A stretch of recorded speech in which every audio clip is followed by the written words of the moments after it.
One विकास निगम के उपाध्यक्ष का छिंदवाड़ा हुआ आगमन, समिति सदस्यों को लंभाश का चेक वितरण किया। सचनूर डिपो का निरीक्षण कर स्थिति का जायजा लिया। छिंदवाड़ा मध्य प्रदेश वन राज्य वन विकास के उपाध्यक्ष सत्येंद्र भूषण सिंह राज्य मंत्री दर्जा प्राप्त का आज छिंदवाड़ा आगमन हुआ। वे निगम कार्यालय में अधिकारियों के साथ विभागीय समीक्षा करने के पश्चात आप सचनूर डिपो पर पहुंच डिपो का निरीक्षण कर जानकारी ली। समिति सदस्यों को मंच से संबोधित करते हुए निगम उपाध्यक्ष सत्येंद्र भूषण ने समिति के सदस्यों की प्रशंसा करते हुए कहा कि सदस्यों के कारण आज जंगल इन्हीं हाथों में सुरक्षित है। ये वास्तव में जंगल के रक्षक है। छिंदवाड़ा वन विकास निगम के डीएम लोकेश नेरापुरे ने वन सुरक्षा समिति के बारे में जानकारी दी। साथ वन विकास निगम द्वारा छिंदवाड़ा व बैतूल के समिति सदस्यों को लंभाश का विवरण किया। साथ डिपो परिसर वृक्षारोपण कर अधिकारियों वन समितियों की जानकारी ली। इस अवसर पर छिंदवाड़ा वन विकास निगम के डीएम लोकेश नेरापुरे, मैनेजर धनेन्द्र वैद, रेंजर जीपी चौरिया,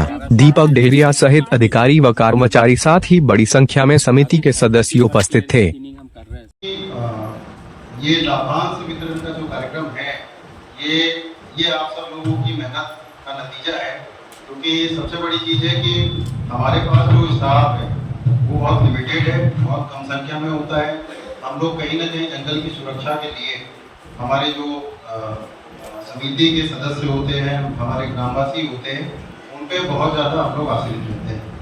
तो जितना ज़्यादा जंगल की सुरक्षा करते हैं, जंगलों में वनों को जितना ज़्यादा देखरेख करते हैं, जितनी हमारे जंगल बढ़ते हैं, तो उसी हिसाब से ये लाभांश की राशि भी जो है आपको जो है ज़्यादा से ज़्यादा मिलेगी। क्योंकि इस कार्यक्रम का जो है हमारे बीच में अचानक मतलब ये हुआ, भाई साहब का फोन आया कि मैं आना चाहता हूँ, और मैंने भाई साहब से निवेदन किया कि एक छोटा सा कार्यक्रम हम लोग अपने सदस्यों के साथ करना चाहते हैं।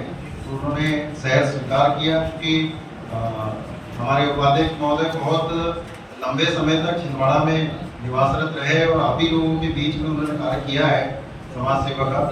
तो मतलब मैं ये कहना चाहूँगा कि मतलब भाई साहब किसी परिचय के मोहताज तो इस जिले के लिए नहीं है। और सबसे बड़ी चीज़ है कि चूँकि आप लोगों के बीच में आप लोगों से परिचय करने के लिए, पुनर्परिचय करने के लिए आज वो आए, तो पुनः मैं बहुत बहुत स्वागत करता हूँ। डिपो देश नीलामी हाल के अंदर जो वन विकास निगम छिंदवाड़ा की कुछ समितियां और बैतूल डिवीजन की एक समिति से कोई आए हैं क्या? बैतूल की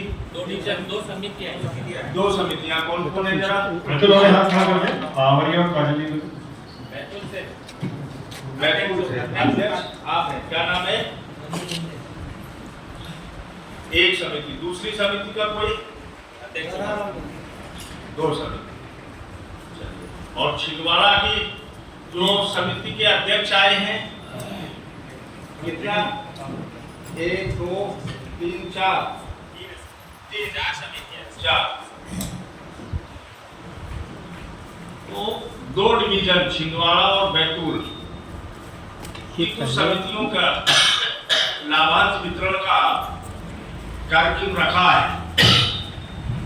इस कार्यक्रम में मेरे साथ मंच पर उपस्थित गौरव जी और शुक्ला जी, और जिनके देखरेख में आप सब काम करते हैं, ऐसे इस डिवीजन के डीएम श्री लोकेश जी और उपस्थित सभी संबंधित वन समितियों के अध्यक्ष और सदस्यगण, और जो लगातार आपको काम करने की प्रेरणा जैसे देते हैं, ऐसे यहाँ पर वन निगम के उपस्थित अधिकारी और अधिकारी के सहयोगीगण, सामने बैठे हुए भाइयों बहनों, पत्रकार मित्रों, छायाकार बंधुओं,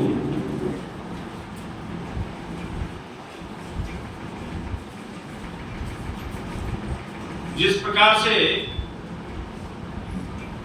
देश की सीमाएं अपने सैनिकों के कारण सुरक्षित रहती है, फौजी भाइयों के कारण सुरक्षित रहती हैं और हम आप सब देश के अंदर चैन से रहते हैं, रात को अपने घरों के अंदर अपने बिस्तर पर सोते हैं। उसी प्रकार से आज अपने देश के अंदर, मध्य प्रदेश के अंदर, छिंदवाड़ा बैतूल के अंदर अगर जंगल सुरक्षित है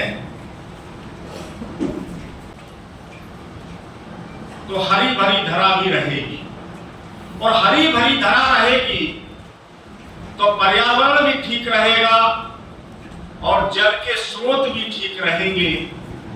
इसलिए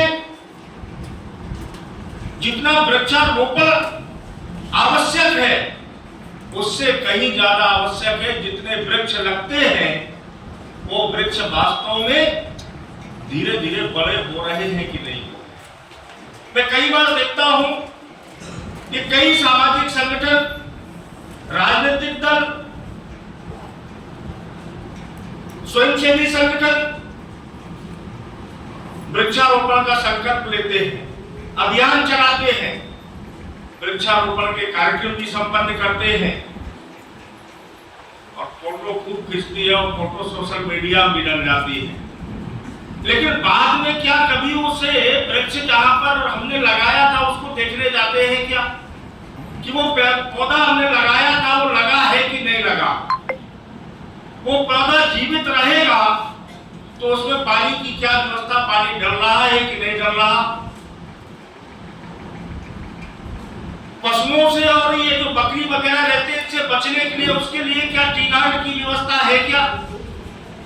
अगर नहीं है और फिर भी वो पौधे बचाने का अगर कोई काम करता है तो यहाँ बैठे हुए वन समितियों के संबंधित अध्यक्ष और सदस्य और अधिकारियों कर्मचारियों का जो अमला है वो बेचारे एक डंडा लेकर के पूरे अपने वन विभाग के अंतर्गत अपने एक एक पौधे की रक्षा के लिए प्रतिबद्ध रहते हैं। इसलिए सम्मान तो वास्तव में आप सबका है, आपके कारण ये पर्यावरण अच्छा है, धरा हरी भरी है। इसलिए आज सरकार ने गांव को संपन्न बनाने के लिए फैसले किए थे पूर्व में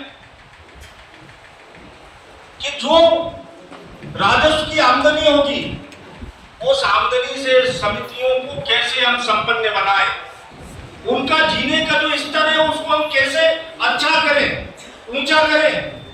इसलिए ये जो लाभांश वितरण का मामला है कि जिन समितियों में जितनी आमदनी होती है, जितनी अधिक आपके यहाँ योजना के अंतर्गत नियम प्रक्रिया के तहत जो कटाई होती है कूपों की, और उस कूपों की कटाई के बाद जो लकड़ी ऑक्शन में होती है, ऑक्शन के बाद जो राजस्व आता है उस राजस्व जो वनोपज है उससे जो हमें मिलती है वो है। और ये जो सर प्लांटेशन जो निगम ने किया है उससे ये कास्ट आ जो 11 साल बाद काटी जाती है। 21 साल, ये अपनी 11 साल वाली के बाद सभी है सर, 11 साल से लेके 21 जितनी भी जो चली आ रही है वो लगभग अभी 31st ईयर की थीनिंग हम कर रहे हैं सर। यहाँ पे जो 1989 में जो हमारे रोपण हुए थे सर उसका जो मोटी कॉस्ट है सर, ये जो सामने दिख रही है ये उसकी, यानी यहाँ पे अभी जो इस साल कटाई हो रही है सर 11 साल का भी है, 16 साल भी है, 21 साल, 26 साल, 31 साल तक के का हम जी सर ये 5 साल का कटाई जैसे जो रहती है 11 साल की सर, उसमें क्या कूप रहता है, कूप में कितने छोड़ेंगे कितने? यस सर, वो पूरा आकलन करके क्या नॉर्म्स रहता है सर, वो उस हिसाब से कि उसकी साइड क्वालिटी क्या है, उसकी बढ़त कैसी है, उस आधार पे सर हमारी एक यील्ड टेबल बना हुआ है सर।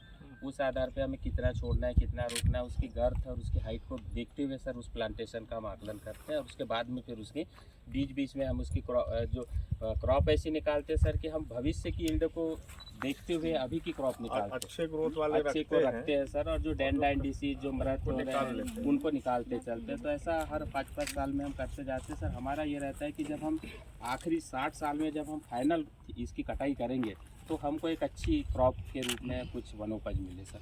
और ये नहीं, ऐसा इसका मापदंड नहीं जैसे 11 साल में जैसे एक एरिया लिया 10 बाई 10 का, या एक उदाहरण स्वरूप उसमें 25 पौधे हैं तो छोड़ना 14 है जी या सर। 12 छोड़ना है, ऐसा जी। कुछ क्या है वैसा ही है। वही टेबल में बना हुआ है सर। उसमें 1 हेक्टेयर में 1364 झाड़ छोड़ना है। 4th अगर गुण श्रेणी आ रही है 1 हेक्टेयर में? 1 हेक्टेयर में। वाह, और 2500 लगाते हैं सर उसमें। 1364 छोड़ना है पहले उसमें। जो अच्छे पौधे रहेंगे वो 1364 छूटेंगे और क्या बोलते हैं उसमें से फिर बाकी निकल जाएंगे। और कैंपा के अंतर्गत कितने लगा रहे हैं उसमें 1 हेक्टेयर में? 2 बाई 2 वो 2 बाई 2 का ही स्पेस 2500 ही लगाओ। 2500 में अंतर है अपना पुराने और इसमें कैंपा के अंतर्गत? वो इसमें मिश्रित झाड़ है और वो नहीं, उसमें मिश्रित जो लेते हैं तो मिश्रित में स्पीसीज टू स्पीसीज कुछ अलग हो जाता है। कैंपा में अगर बांस ले रहे हैं तो 4 बाई 4 पे लगा देंगे। अगर सागौन पूरा सागौन ले रहे हैं तो 2 बाई 2 पे। दूसरी स्पीसीज है तो उसका अलग नॉर्म मैंने है। 1 हेक्टेयर में अपन ने 2500 लगाए 2 बाई 2 1364 बचाएंगे सर 11 साल बाद। और उसके बाद कितने काटते हैं जैसे 16 में? फिर उसमें से फिर देखेंगे फिर सर देखेंगे सर साइड क्वालिटी क्या आ रही है। क्वालिटी तो देखेंगे, फिर नॉर्म इसमें रखना कितना? फिर 1132 रखेंगे।